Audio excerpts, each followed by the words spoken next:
करूँगा कि आप ऑस्ट्रेलिया आना चाहते हैं, तो आपके पास क्या ऑप्शन है एज़ अ फिज़ियोथेरेपिस्ट आपके पास कौन-कौन से ऑप्शंस हैं वर्किंग को लेके, रजिस्ट्रेशन को लेके, स्टूडेंट वीज़ा को लेके?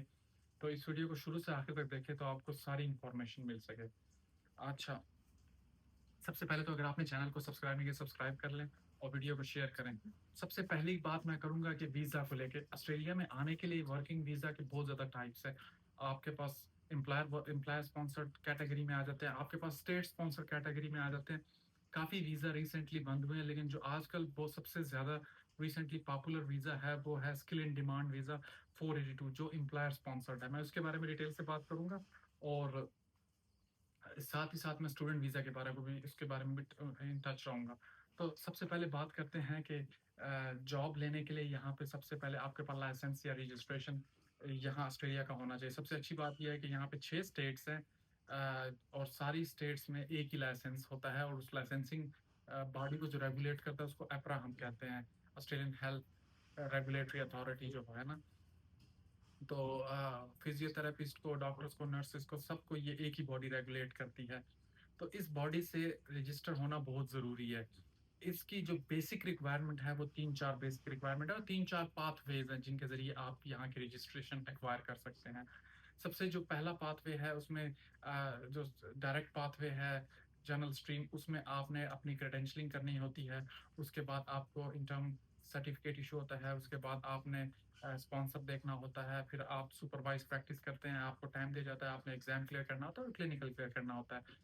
और दूसरा पाथवे ये है कि अगर आप ऑस्ट्रेलिया, यूके या न्यूज़ीलैंड में जॉब करते हैं, न्यूज़ीलैंड के आपके पास रजिस्ट्रेशन है या यूके के आपका रजिस्ट्रेशन है, आपको इंग्लिश आपके पास होनी चाहिए। अगर आप इन कंट्रीज़ में ऑलरेडी एजुकेटेड हैं, मास्टर्स किया है या व्हाटएवर कोई भी आपका वो है एजुकेशन है, तो देन आप एग्ज़ेम्प्टेड हैं, अदरवाइज़ आपके पास इंग्लिश रिक्वायरमेंट होनी चाहिए। आईएलटीएस या पीटीई या ओईटी इसका 7 बैंड या ओईटी में आपके पास बी जो होना है 350 से अबव सारे। सबसे जो ईज़ी है आजकल जो मैं रिसेंटली काफ़ी जो लोगों के साथ इन टच आया और काफ़ी लोग यहाँ पे आए, तो PT was on the top of the list. उसके बाद आपके पास ओईटी आ जाता है। उसके ज़रिए 482 की मैं अगर बात करूँ तो 482 बहुत ही बेस्ट वीज़ा है यहाँ पे आने के लिए, क्योंकि आपके पास इसके अलावा जो ऑप्शंस हैं, आपके पास 189 है, 190 है, आपके पास 186 डायरेक्ट एंट्री है, आपके पास 491 है, 494 है। इन सब वीज़ोज़ के लिए आपके पास स्किल असेसमेंट होना ज़रूरी है। आपने अपनी स्किल असेसमेंट लाज़मी करवानी है। स्किल असेसमेंट के लिए भी आप अगर डिपेंड करता है कि आप कौन से पाथवे से आ रहे हैं। अगर आप जनरल पाथवे से आ रहे हैं तो देन आप you can directly go for the skill assessment, लेकिन अगर आप ट्रांजिशनल पाथवे से आ रहे हैं डिफरेंट पाथवे से, तो तब आप स्किल असेसमेंट आप नहीं कर सकते। तो उसमें आपको 482 ही बेस्ट सूट करता है, which leads to 186 TRT.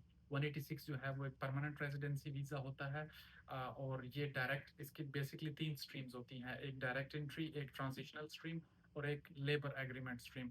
Labour agreement stream या जो दामा अप्रूव्ड कंपनियाँ होती हैं, वो उसके थ्रू हायर कर सकती हैं। वो बाकी जो 2 स्ट्रीम और इसमें जो मेन फ़र्क है, वो यही है ऐज का। जो अंडर 45 है, उनको 482, 186 डायरेक्ट एंट्री सूट करता है, लेकिन जो 45 प्लस हैं, टिल 10 ईयर का जो एक आपको वो मिल जाता है ना ग्रेस पीरियड।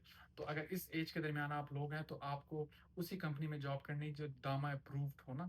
दामा अप्रूव्ड ये होता है कि रीजनल एरिया या मेट्रो एरिया में कंपनीज़ को अपने आप को रजिस्टर करना होता है डिफरेंट प्रोफेशंस के लिए, जिसमें फिजियो हैं, ओटी हैं, डॉक्टर्स हैं और भी इसी तरह के ऐसे स्किल्स हैं जो रेयर हैं, जिसके लिए इनसाइड कंट्री लोग नहीं मिल रहे।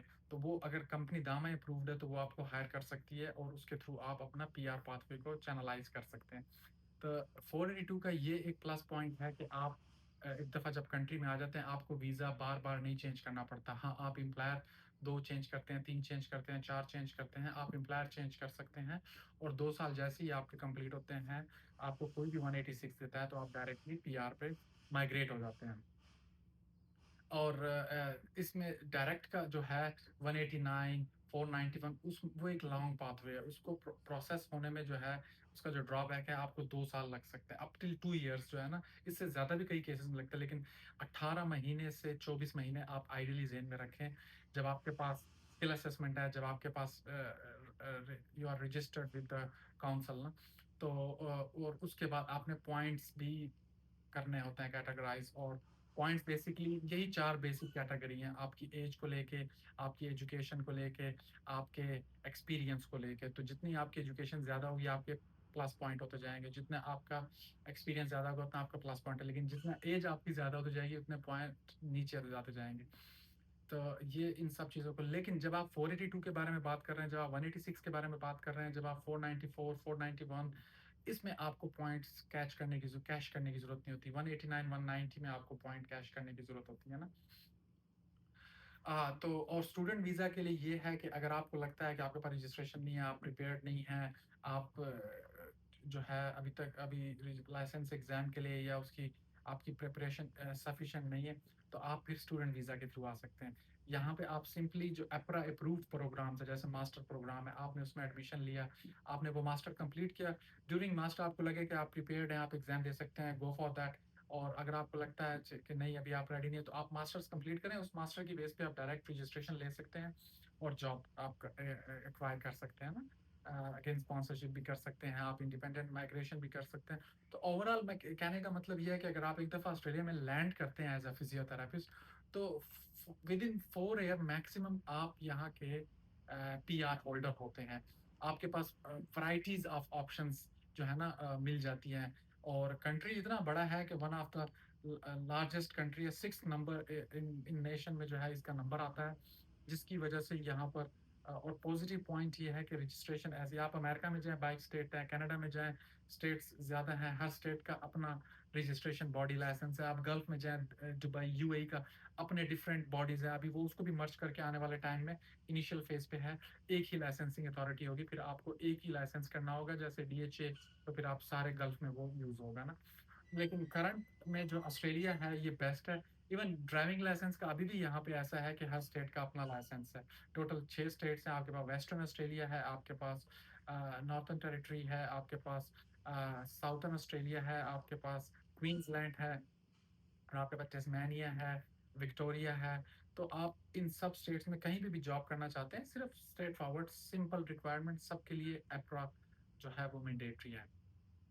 स्पॉन्सरशिप के बाद आपके आते हैं, अच्छा बेनिफिट्स की बात करें, अभी जो माइग्रेशन जो होम ऑफिस है, दोहा डिपार्टमेंट ऑफ होम अफेयर्स, उसकी तरफ से एक रिसेंट अपडेट आई है कि जुलाई 2024 से अगर आप यहाँ पे आ रहे हैं तो आपकी salary threshold minimum 76,000 per annum होनी चाहिए, जो कि इट्स गुड ना। इतनी सैलरी देते हैं एम्प्लॉयर, नॉर्मली फिजियो की सैलरी 80 प्लस दे रहे हैं। अगर आपका अच्छा एक्सपीरियंस है और आप कॉम्पिटेंट हैं, 2-3 चीज़ें हैं जो जिस पे हमारे लोगों को काम करना चाहिए, जो इंडियन, पाकिस्तानी या हम हमारी कंट्रीज़ के लोगों को इश्यू हो रहा है, इवन फिलिपीन और जो नॉन इंग्लिश स्पीकिंग कंट्रीज़ है। कम्युनिकेशन और पेशेंट सेंटर्ड अप्रोच और पेशेंट कंसर्न्स उसको प्रॉपर्ली आप एड्रेस नहीं कर पाते, और रिहैबिलिटेशन में जो clinical soft skills, hand skills, manual therapy, patient dealing, risk assessment, ये कुछ ऐसी चीज़ें हैं जिस पे डेफ़िनेटली मुझे भी फ़ील होता है कि हमें हमारे बैक होम इस पे काम नहीं किया जाता, या बहुत ही इसको लाइट कंसीडर किया जाता है, या इसको कंसीडर किया जाता है कि ये नॉन क्लिनिकल हैं। तो ये बहुत ही मेन क्लिनिकल और मेन स्ट्रीम की चीज़ें हैं। इसको ये जितना आप सेफ प्रैक्टिस करते हैं, जितना आपकी प्रैक्टिस उतनी ही पब्लिक बेस्ट इंटरेस्ट में होती है। तो इस पे काम होना चाहिए। हाँ, अभी रिसेंटली 2-3 बंदे हैं तकरीबन अप्रैल 2025 में उनकी रजिस्ट्रेशंस आई हैं। मेरे थ्रू हमने ही प्रोसेस किया था उनका, और उन्होंने जो है अपना जॉब विदिन 2 वीक्स एक्वायर की है। बहुत ज़्यादा यहाँ पे आपके पास जॉब के सेक्टर में बात आ जाए तो 3 बड़े जॉब सेक्टर हैं। एक है आपके पास एज केयर। एज केयर जो होम है उसमें बेसिकली जेरियाट्रिक रिहैबिलिटेशन होती है, जेरियाट्रिक पॉपुलेशन के कंसर्न्स होते हैं, मोस्टली बैलेंस को लेके, फॉल्स को लेके। तो आपने वही डिफरेंट आउटकम मेजर्स जो टूल्स हैं उसको आप यूज़ करते हो, जैसे कि balance outcome tools for elderly people हो गया, वर्क बैलेंस हो गया, स्टेप टेस्ट हो गया, 5 time sit to stand test हो गया, time up and go test हो गया। ये सारी क्लिनिकल टेस्टिंग ऐसी हैं, ये आपको बेसिकली एक अंडरस्टैंडिंग देती है जहाँ पे एक जेरियाट्रिक पॉपुलेशन को आप प्री या स्टार्ट में आप उनको एग्जामिन करते हो, या पोस्ट आपकी उनकी 6 वीक 8 वीक जो थेरेपी सेशंस हैं उनके बाद प्रोग्रेशन आप कहाँ तक लेके गए हो। तो जिसकी बेसिस पे आपकी इंश्योरेंस या क्लेम्स, क्योंकि यहाँ पे इंश्योरेंस की डिफरेंट टाइप्स हैं। मेन जो एक डिसेबिलिटी का वो है NDIS, national disability insurance scheme, same like NHS जो नेशनल हेल्थ सर्विसेज इंग्लैंड में होता है। लेकिन यहाँ पे वो डिफरेंट है। तो उनको आपने एक रिपोर्ट थेरेपी सर्विस रिपोर्ट होती है जो एनुअल रिपोर्ट होती है वो देनी होती है, और आपने ये एक्सप्लेन करना होता है कि क्यों इस पेशेंट की थेरेपी कंटिन्यू रहनी चाहिए। वो आप ऐसे वर्बल या स्टेटमेंट से नहीं, आपने एविडेंस के थ्रू डिफरेंट ये जो है यही जो आउटकम है या टू लाइन्स को आपने एविडेंस करना होता है उसमें। थोड़ा-सा हेक्टिक होता है, लेकिन once you get used to that तो फिर इसमें कुछ होता नहीं। बाकी इसमें डीवीए और डिफरेंट इंश्योरेंस सीएचएसपी इंश्योरेंस है, वो बहुत ही स्ट्रेट फॉरवर्ड है, उसमें कोई इतना वो नहीं होता।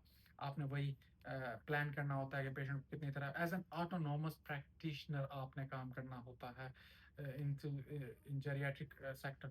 तो वहाँ पे काम करने के लिए अगर आप चाहते हैं कि आपको 2 से 3 हफ्तों में जॉब मिले, आपकी कम्युनिकेशन अच्छी होनी चाहिए, आपके पास एप्रा रजिस्ट्रेशन, आपके पास या ओईटी या पीटीई या आईएलटीएस होना चाहिए। अगर ये 3 चीज़ें आपके पास हैं, तो आपसे कोई जॉब नहीं छीन सकता। इसके बावजूद भी आपको जॉब में इश्यू आ रहा है। आपके पास जो जॉब प्लेटफ़ॉर्म है, सीक है, लिंक्डइन है, इंडीड है, ये प्लेटफ़ॉर्म अभी बड़ी इंटरनेशनली बहुत पॉपुलर है और इसमें आपको बहुत ज़्यादा कम्पीट करना पड़ता है। क्योंकि इस प्लेटफ़ॉर्म पे ऑलरेडी आप बहुत ज़्यादा मल्टीनेशनैलिटी से कम्पीट कर रहे हो, और डिफरेंट नेशनैलिटीज़ को प्रायोरिटी दी जाती है क्योंकि उनका एजुकेशन, उनका एक्सपीरियंस रेलेवेंट होता है इन वेस्टर्न कंट्रीज़ से। जैसे एक यूके से आना चाहता है, साउथ अफ्रीकन है या डिफरेंट, जैसे कि पाथवेज़ की मैंने बात की ना, express pathway, express flair pathway, different countries के लिए डिफरेंट पाथवेज़ हैं। तो पाकिस्तान, इंडिया के लिए कोई ऐसा स्पेसिफिक पाथवे नहीं है, वो मोस्टली जनरल पाथवे से आते हैं, या वो लोग जो थर्ड कंट्री में, वेस्टर्न कंट्री में कर रहे होते हैं, तो उनके लिए थोड़ा पाथवे वो आ जाता है। रजिस्ट्रेशन लेना एक बड़ा हार्ड टास्क होता है, लेकिन रजिस्ट्रेशन डज़न्ट मीन कि वो आपकी जॉब जॉब की कन्फर्मेशन को नहीं करता। और जहाँ तक जॉब मार्केट की बात की जाए, तो आई पर्सनली थिंक कि Australia is one of the best job market for all health care professionals. Doctors यहाँ पे 3-3, 4-4 lakh dollar, Australian dollar per annum कमा रहे हैं, जो कि अगर आप यूके या मैं जिन डॉक्टर से मेरी बात हुई, कनाडा में इसका हाफ भी बड़ा मुश्किल से आप कमा सकते हैं। तो जो कि एक प्लस पॉइंट है। और हम किस तरह असिस्ट कर सकते हैं, हम आपके सीवी को चैनलाइज कर सकते हैं, हम आपके लिए अप्लाई भी कर सकते हैं, और डिफरेंट जॉब्स के लिए, और हम आपको इंटरव्यूज़ के लिए भी बता सकते हैं कि इंटरव्यूज़ में किन चीज़ों का ख्याल रखना है, कौन क्या बोलना चाहिए, क्या नहीं बोलना चाहिए। इसके लिए आप हमसे कंसल्ट कर सकते हैं। Definitely that will be a paid consultation, लेकिन हमारी कोशिश होगी कि आपको आपके जो ड्रीम है उसको उसके नज़दीक लेके आएँ और उसको उसमें आपको सक्सेसफुल करें। Thank you very much guys for watching this video, liking this, subscribing to channel and sharing it with your friend. Bye bye, अल्लाह हाफिज़, टेक केयर।